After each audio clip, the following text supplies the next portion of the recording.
नबी सल्लल्लाहु अलैहि वसल्लम ने फरमाया तहज्जुद की नमाज में बीमारियों का इलाज। जो मर्द तहज्जुद की नमाज पढ़ता है ना, अल्लाह ताला उसको ऐसी स्ट्रेंथ देता है कि उसकी जनरेशन्स क़यामत तक कायम रहती। उनकी खुराक देखें नबी सल्लल्लाहु अलैहि वसल्लम की क्या थी, उनकी रूटीन देखें। तहज्जुद की नमाज आधा आधा घंटा खड़े होके क़याम, उसके बड़े फ़ायदे हैं, उसमें बीमारियों का इलाज है। ठीक है, तो इससे भी नफ्से हमारा बहुत कर्ब होता है। ये तो सूरह मुज़म्मिल में है कि क़याम तहज्जुद की नमाज तुम्हारे नफ्स के लिए। नबी सल्लल्लाहु अलैहि वसल्लम ने फरमाया तहज्जुद की नमाज में बीमारियों का इलाज। जो मर्द तहज्जुद की नमाज पढ़ता है ना, अल्लाह ताला उसको ऐसी स्ट्रेंथ देता है कि उसकी जनरेशन्स क़यामत तक कायम रहती।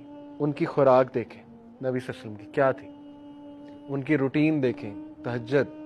तहज्जुद की नमाज आधा आधा घंटा खड़े होके क़याम,